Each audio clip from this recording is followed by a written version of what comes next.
सह नौ भुनक्तु सह वीर्यं करवावहै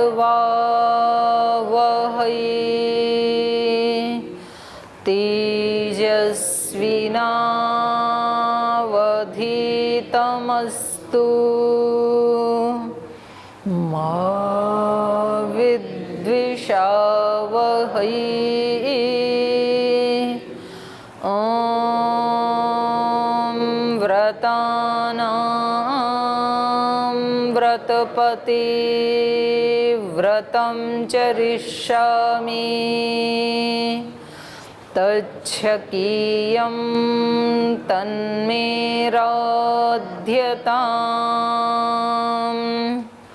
इदमहमनृतात् सत्यमुपैमि।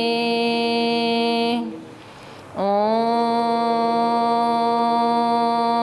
शान्ति शान्ति शान्तिः।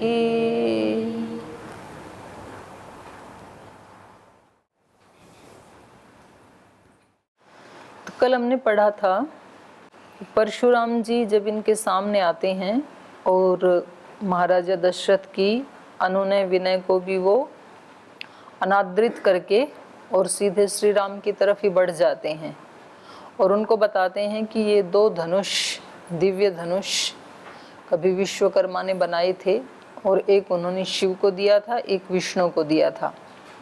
तो जो शिव को दिया था वो शिव ने धरोहर के रूप में जनक के पूर्वजों को दे दिया था, जिसको आपने तोड़ डाला है। और दूसरा जो विष्णु का दिव्य धनुष था वो वंश परंपरा से मेरे पास आ गया था। तो जब ये विष्णु और शिव के पास था तो बीच में थोड़ा इन्होंने ये भी बताया कि उनमें से श्रेष्ठ कौन, दोनों के पास एक ही जैसा आयुध है। तो इसके लिए देवताओं ने ब्रह्मा जी से पूछा और ब्रह्मा ने उन्हीं के अंदर भेद डाल दिया, उन्हीं का युद्ध करवा दिया दोनों देवताओं का। तो उसमें शिव जो हैं उनका धनुष जृंभितम, शिथिल हो गया उनका धनुष, और इसमें जो विष्णु का दिव्य धनुष था वो उसकी विजय हुई। तो इस प्रकार से ये जो धनुष है ये वही धनुष है, शैवम विष्णुम पराक्रमैहि। तो इतना हमने पढ़ा था कल। और ये धनुष वैष्णव धनुष कैसा है? परपुरंजयम, दूसरे के पुर को, पुर मतलब नगरी, साम्राज्य, राज्य, कुछ भी कहें। तो दूसरे के नगर को, दूसरे के साम्राज्य को ये जय कर लेने वाला है। ऐसा ये दिव्य धनुष भार्गव कुल में पैदा होने वाले ऋचिक ऋषि के पास आया, न्यासम उत्तमम, धरोहर के रूप में। और ऋचिक जो हैं वो इनके दादाजी थे। ऋचिकस्तु महातेजा पुत्रस्य अप्रतिक्रमणः, अप्रतिकर्मणः, ऐसे पुत्र को जो कभी भी उनके प्रति प्रतिक्रिया नहीं करते थे, माने आज्ञाकारी पुत्र थे उनके, ऋचिक के।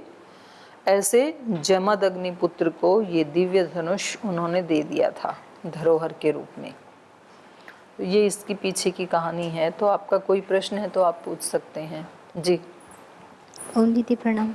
दीदी यहाँ विष्णु जी और शिव जी के बीच में संघर्ष चल रहा था, तो यहाँ शिव जी जो है शिथिल पड़ गए, तो दोनों ही तो श्रेष्ठ है। तो यहाँ पे कहना क्या चाह रहे हैं? कौन? शिव जी जो शिथिल पड़ गए, शिव जी का धनुष, तो वो भी तो श्रेष्ठ है कि योगी है, और विष्णु जी भी बहुत श्रेष्ठ है।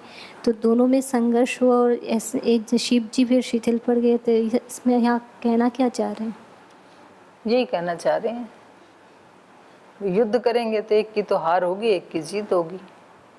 तो अभी तो आपने देखा था ना वो जो ओलंपिक गेम वाले आए थे, तो सेकंड के भी 13वें भाग में इतने से चूक गए वो समय में, बस उसी से उनका मेडल छूट गया। तो थोड़ा तो अंतर होता ही है दिव्य शक्तियों में। तो विष्णु की श्रेष्ठता बताना चाह रहे हैं।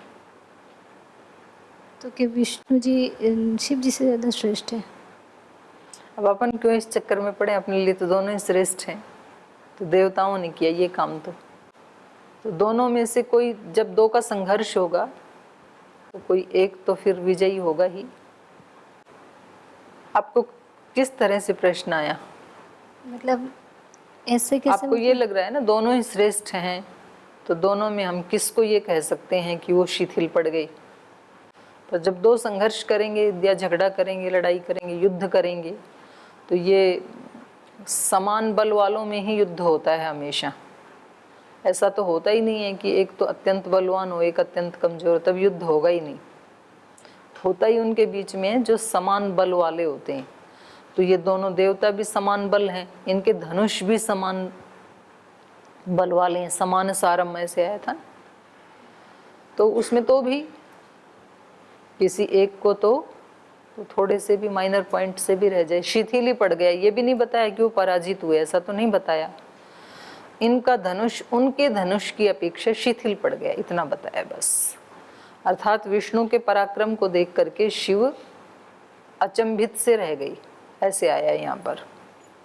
शितिकंठस्य विष्णोश्च परस्पर जयैषिणो हुंकारेण महादेव स्तंभित। विष्णु की हुंकार से वो स्तंभित हो गई, स्तब्ध रह गई, और फिर उन्होंने अपने पीछे खींच लिया अपना हाथ, अपना पैर।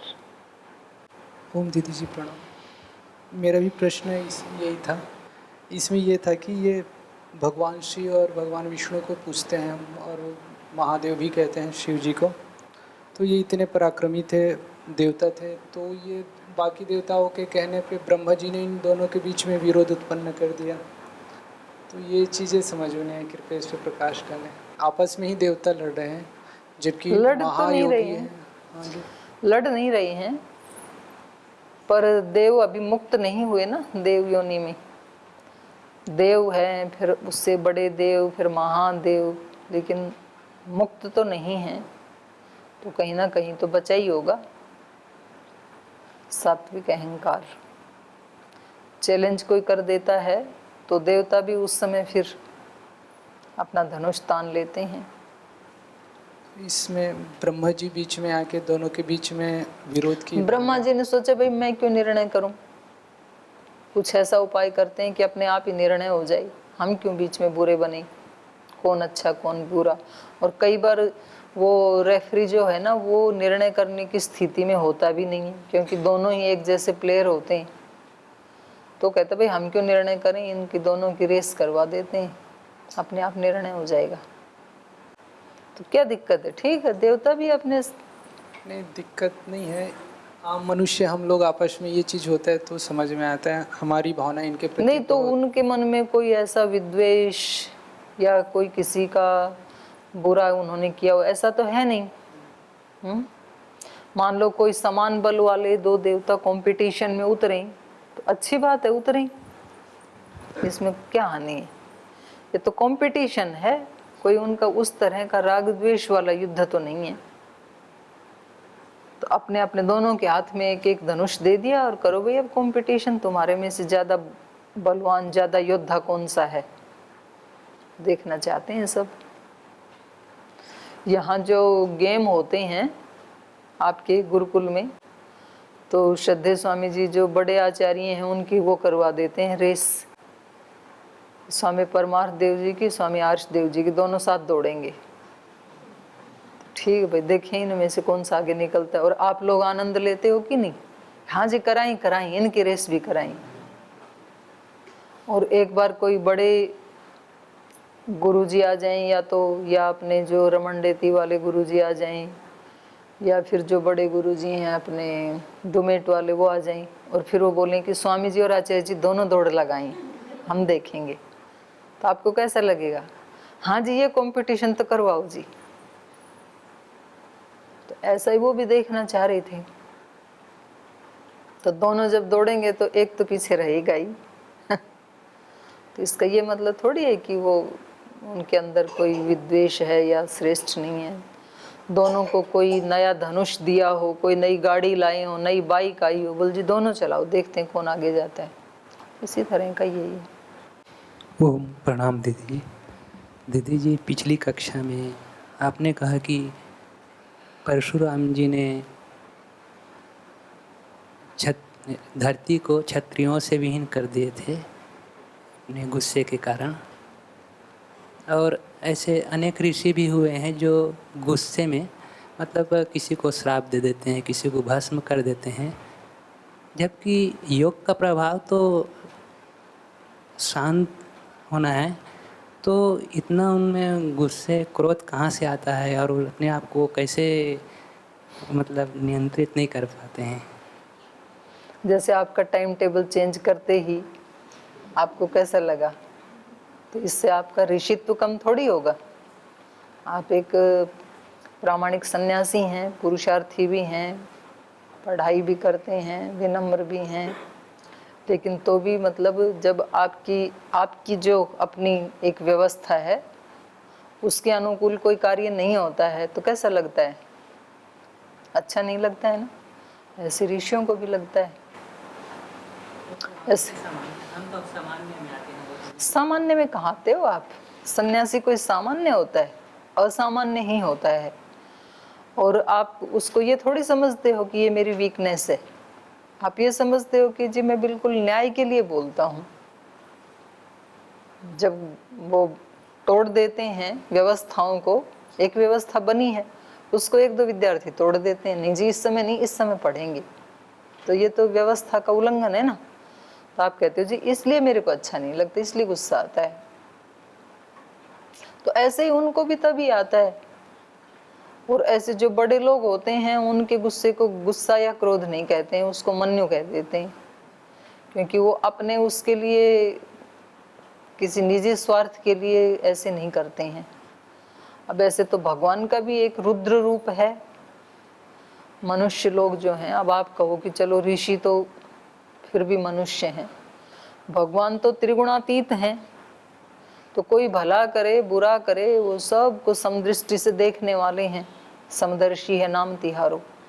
तो फिर वो किसी किसी को दंड दे देते हैं, किसी किसी के ऊपर तो इतने उदार हो जाते हैं। तो उनको तो कम से कम ऐसे नहीं करना चाहिए। उनमें कहाँ से क्रोध आया? तो क्या कहोगे, उत्तर क्या है? भगवान जी ऐसा क्यों करते हैं? भगवान को तो नहीं गुस्सा आना चाहिए। कभी सुनामी आती है, कभी आंधी आती है, कभी तूफान आती है। महारुद्र रूप है भगवान का। महाकाली एक शक्ति है भगवान की, जो एक बार जग जाए तो उसको शांत करना महाकठिन। शिव जी आके उसके चरणों में गिरे तो शांत हो। तो ऐसा क्यों है? आप ही बताओ, ऐसा क्यों? यही न्याय के अनुकूल है, नहीं तो अन्याय हो जाएगा ना। जो भी गलत करने वाले हैं उनको उससे रोकना और अच्छे कार्य में लगाना, तो इसी में सृष्टि का भी कल्याण है, उन आत्माओं का भी कल्याण है। तो ऐसे ही प्रसंग आते हैं तभी देवता वो वाला रूप दिखाते हैं, वरना तो देवता सौम्य ही होते हैं, शांति होते हैं। ठीक है। अच्छा, हमारा माइंड देखो, उनकी कितनी सारी अच्छाइयां हैं, तब एक भी प्रश्न नहीं करते हैं जी देखो इनके पास कितनी शक्ति है, हम ऐसे कब बनेंगे, ये प्रश्न नहीं करते हम। किसी दिन ये दिखा दें कि उनके बीच में भी संघर्ष हो गया तो अगले ही दिन प्रश्न वो उठ जाता है, जी ये ऐसा क्यों कर रहे हैं। तो ये सेम सूत्र हमारे सबके ऊपर लागू होता है। अगर हमारा जीवन उस दुनिया में रहने वाले जो लोग हैं उनकी तरह से ही कुछ शिथिल पड़ जाए तो दूसरे लोग तुरंत हमारे ऊपर प्रश्न उठाते हैं। मतलब आप कल तक अपने घर में थे तो आप 6-7 बजे उठते ही थे, तो वहां आपके ऊपर कोई प्रश्न नहीं था। ठीक है, कई 8 बजे भी तो उठते हैं, 9 बजे भी उठते हैं, उनमें तो आप श्रेष्ठ हैं कम से कम। और यहाँ आके जिस दिन 6 बजे तक सो गए तो दंड भी मिलेगा, दूसरे लोग आपको हे दृष्टि से भी देखेंगे और आपको स्वयं भी अपराध बोध फील होगा, क्योंकि यहाँ आकर के ये कपड़े पहनने के बाद आपके दायित्व, आपका व्यक्तित्व, आपकी आइडेंटिटी वो बिल्कुल चेंज हो जाती है। तो ऐसे ही देवताओं के प्रति है, तो उनको थोड़ा भी उनका कोई संघर्ष आता है तो हम तुरंत प्रश्न उठाते हैं कि जी ये ऐसा क्यों करते हैं। तो उनका तो पता नहीं किस प्रसंग में हुआ होगा, उसको अपने ऊपर लगाना है लेकिन इस सूत्र को, कि हमसे कोई भी ऐसा कार्य ना हो कि दूसरे लोग प्रश्न पूछें कि देखो जी, ये ब्रह्मचारी होकर के भी 6 बजे तक सोए रहते हैं, ये ब्रह्मचारी होकर के भी व्यायाम प्राणायाम नहीं करते। जब गुरुकुल का कोई ब्रह्मचारी या सन्यासी किसी आपातकाल में कभी किसी डॉक्टर के पास उसको जाना पड़ जाए, तो जितने भी हॉस्पिटल में लोग होते हैं वो सब उसकी तरफ देखते हैं। वो खुद भी रोगी हैं यद्यपि, तभी तो आए हैं हॉस्पिटल में, और उसको देख करके अजी ये भी रोगी हो गई, ब्रह्मचारी भी रोगी हो जाते हैं क्या, सन्यासी भी रोगी हो जाते हैं, आप लोग योग नहीं करते हैं, आप लोगों का तो खान पान भी बहुत सात्विक है, फिर आप कैसे हुए? तो वो उनका प्रश्न जायज ही है। तो इस सूत्र को हमें अपने ऊपर लगाना है कि हम कम से कम ऐसी कोशिश करें, ऐसा प्रयास करें कि 99% तो व्यक्ति बचा सकता है अपने आप को।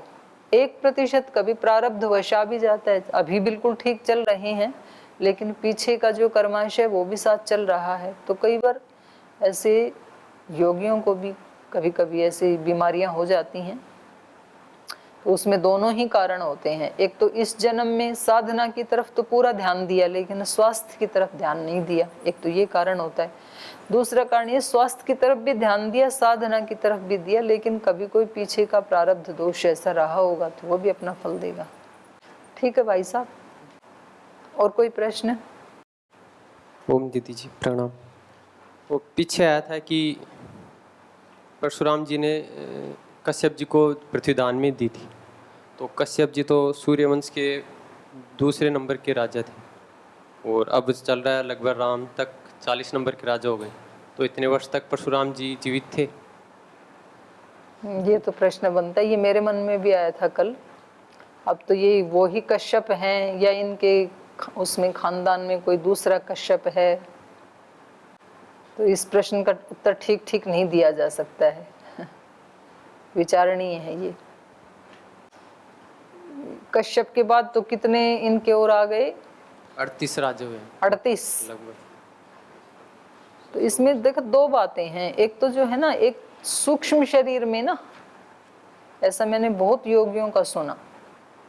जैसे एक बहुत बड़े अपने आचार्य हैं श्री राम शर्मा जी हुए, जो शांति कुंज आश्रम के प्रतिष्ठापक, तो उन्होंने भी लिखा अपनी जीवनी में कि जब वो हिमालय में तपस्या करने गए तो उनको गुरु जी, वो अपने गुरु मानते हैं उनको, वो सूक्ष्म शरीर में रहते हैं, उन्होंने उनको दर्शन दे के बताया, सिद्धि में उनका मार्गदर्शन किया, अब आप ऐसे करो, अब आप ऐसे करो।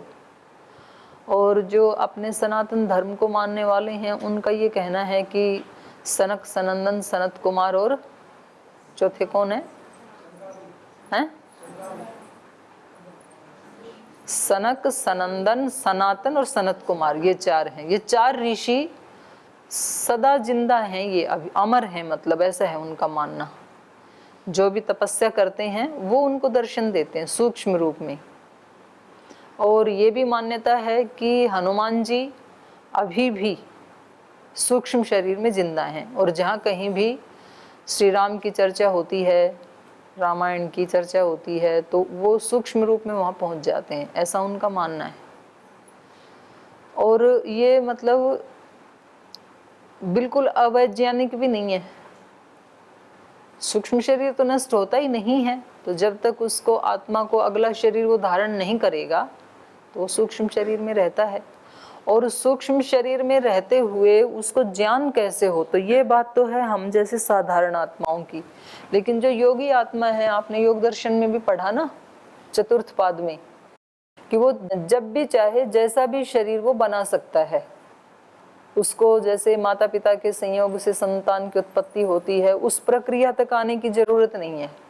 वो अहंकार वहां से ही प्रकृति से रॉ मटेरियल लेके कोई भी शरीर बना देता है।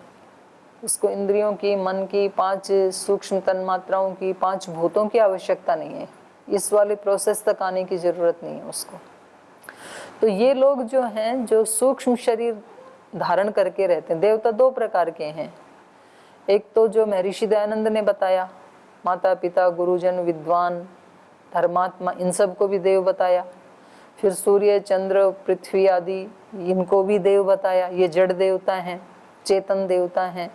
फिर चेतन देवता में भी एक सूक्ष्म शरीर वाले भी देवता हैं, जिनका ऐसा पार्थिव शरीर नहीं है।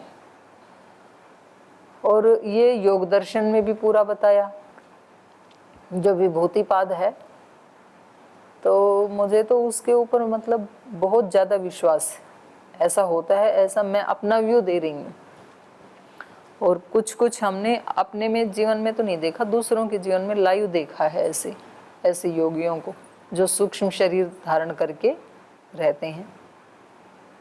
लेकिन यहाँ पे तो स्थूल स्वरूप में ही है। उस रूप में नहीं, तो उस समय उन्होंने धारण कर लिया।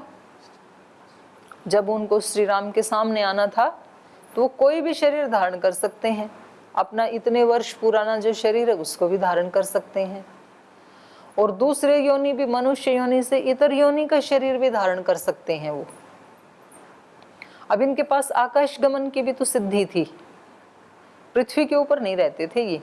जब इन्होंने पृथ्वी दान दी कश्यप को, तो उसके बाद ये पृथ्वी पे नहीं रहते थे, महेंद्र पर्वत पर ही रात्रि को निवास करते थे। दिन में आके वो बेशक घूमे, युद्ध करें। महेंद्र पर्वत कहाँ है? अब ये इसमें आता है, महेंद्र पर्वत कहाँ है। महेंद्र पर्वत तो हिमालय को ही कहा है, लेकिन पृथ्वी और पर्वत दोनों अलग हो गए ना, पृथ्वी पे नहीं रहते हैं। तो इसका अलंकारिक वर्णन भी हो सकता है कि योगी जो है वो पृथ्वी के ऊपर कर्म करने के लिए तो उतर आता है, लेकिन वो रहता है पर्वत के ऊपर ही। तो पृथ्वी के ऊपर आने का मतलब है आज्ञा चक्र से नीचे नीचे उसकी चेतना रहती है जब वो व्यवहार काल में रहता है। और जब वो उसका अपना जो कर्तव्य कर्म है वो जब कर चुका होता है, तब उसकी चेतना आज्ञा चक्र या सहस्रार चक्र में रहती है, समाधिस्थ रहता है। तो इस तरह का वर्णन समझ में आता है। और कोई प्रश्न है किसी का? हाँ। ओम प्रणाम दीदी। दीदी जी, आपने अभी सूक्ष्म शरीर की बात की है, जो सांख्य दर्शन में सप्तदश कमलिंगम जो कहा है वही है क्या? हाँ वही है, सूक्ष्म शरीर तो एक ही है। चलो चलिए, तो ये बता रहे हैं श्री राम को कि ये जो दूसरे वाला धनुष है ये विष्णु से किन के पास आया? ऋचिक ऋषि के पास आया। और ऋचिक से इनके पिता जमदग्नि के पास आया, जो अपने पिता का अप्रतिकर्मण, कभी भी उनका प्रतिकूल आचरण नहीं करते थे, प्रतिक्रिया नहीं करते थे। न्यस्त शस्त्रे पितरी में तपो बल समन्विते अर्जुनो विदधे मृत्युम प्राकृतां बुद्धिमा स्थितः वधम प्रतिरूपं तो पितुः श्रुत्वा सुदारुणं क्षत्रम् उत्सादयं रोषात् जातं जातमनेकशः पृथिवीं चाखिलां प्राप्य कश्यपाय महात्मने यज्ञस्यन्ते ददद्रामा दक्षिणां पुण्यकर्मणे दत्त्वा महेन्द्रनिलयस्तपोबलसमन्वितः श्रुत्वा तु धनुषो भेदं ततोऽहं द्रुतमागतः तदेवं वैष्णवं राम पितृपैतामहं महत् क्षत्रधर्मं पुरस्कृत्य गृह्णीष्व धनुरुत्तमम् योजयश्व धनुः श्रेष्ठे शरं परपुरञ्जयं यदि शक्तो स्थिकाकुत्स्थ द्वन्द्वं दास्यामि ते ततः। तो ये उनको सुना रहे हैं, कह रहे हैं जमदग्नि से न्यस्त शस्त्रे पितरी में तपोबल समन्विते, लेकिन मेरे पिता जो हैं वो कैसे थे? तपोबल समन्विते, तपस्या के बल से जो समन्वित थे, माने उनकी तपस्या में ज़्यादा रुचि थी। उनके पास धनुष तो आ गया पिता से, लेकिन उनके युद्ध आदि करने में रुचि नहीं थी। इसलिए मैं पितरी शस्त्रे न्यस्त, उस शस्त्र का उन्होंने परित्याग कर दिया। न्यास मतलब त्याग, न्यस्त त्याग दिया। न्यास से ही बना फिर संन्यास, जिसमें सम्यक त्याग हो जाता है, उसको संन्यास कहते हैं। तो यहाँ का मे पितरी शस्त्रे न्यस्त, मेरे पिता ने उस शस्त्र का त्याग कर दिया। त्याग कर दिया मतलब वैसे तो अपने पास रखा, लेकिन उससे युद्ध आदि नहीं किया, क्योंकि वो तपोबल समन्वित, वो अपने तपस्या के अनुष्ठान में जप तप आदि में ही लगे रहते थे, उनकी रुचि नहीं थी। तो उस समय अर्जुनो विदधे मृत्युम प्राकृताम बुद्धिम आस्थितः, तो उसी समय अर्जुन ने प्राकृताम बुद्धिम आस्थित, प्राकृत बुद्धि में स्थित। प्राकृत बुद्धि मतलब जो दिव्य बुद्धि नहीं है, जो सामान्य बुद्धि है, प्रकृति से जो मिली वैसी प्राकृत बुद्धि। तो जिसकी जड़ बुद्धि है, प्राकृत बुद्धि है, जिसकी सांसारिक बुद्धि है, उस बुद्धि में, उस ज्ञान में स्थित होकर के उस धनुष को लेने के लिए अर्जुन मृत्युम विदधे मे पितरी, अर्जुन ने मेरे पिता का वध कर दिया। वो तो तपस्या में लगे हुए थे और उनको धनुष लेने की इच्छा थी, क्योंकि उनकी प्राकृत बुद्धि थी, वो सब कुछ जीत लेना चाहते थे। तो जब वो ध्यान उपासना में बैठे हुए थे तो उनका सिर काट दिया अर्जुन ने। तो इसलिए वधम अप्रतिरूपम तु पितुः श्रुत्वा सुदारुणम क्षत्रम उत्सादयम रोषा जातम अनेकशः। तो जब मैंने अपने पिता के वध के बारे में सुना कि वे पिता ध्यान में बैठे थे, समाधि में बैठे थे, उस समय उन्होंने उनका सिर काट दिया प्राकृत बुद्धि से स्थित होकर के। इसलिए अप्रतिरूपम वधम पितुः श्रुत्वा सुदारुणम अप्रतिरूपम वधम, पिता का वध कैसा था? सुदारुणम, बहुत करुणा से युक्त था। भाई ऐसे कोई किसी को मारता थोड़े ही है। तो सुदारुणम वधम और अप्रतिरूपम वधम। अप्रतिरूप मतलब कहते हैं ना भाई ये आपके प्रतिरूप है, प्रतिरूप माने योग्य है, और ये शब्द आपके प्रतिरूप नहीं है, ये आपके योग्य नहीं है। तो ये वध उनके योग्य नहीं था। किसी ऋषि का वध ऐसे नहीं किया जाता है कि वो ध्यान उपासना में बैठा हो और कोई उनका सर काट दे, तो ये उनके योग्य नहीं है ना। तो कह रहे हैं इस अयोग्य और अत्यंत करुणा से युक्त पिता के वध को श्रुत्वा सुन करके क्षत्रम उत्सादयम, मैंने रोषात, मुझे रोष आया, मुझे बहुत गुस्सा आया, अच्छा नहीं लगा अपने पिता का ऐसा वध सुन करके। इसलिए रोषात, रोष के कारण, गुस्से के कारण जातम अनेकशः क्षत्रम उत्सादयम, पैदा होने वाली क्षत्रिय जातियों को मैंने अनेक बार उस रोष के कारण उत्सादयम, उखाड़ डाला, मैंने कई बार संहार किया।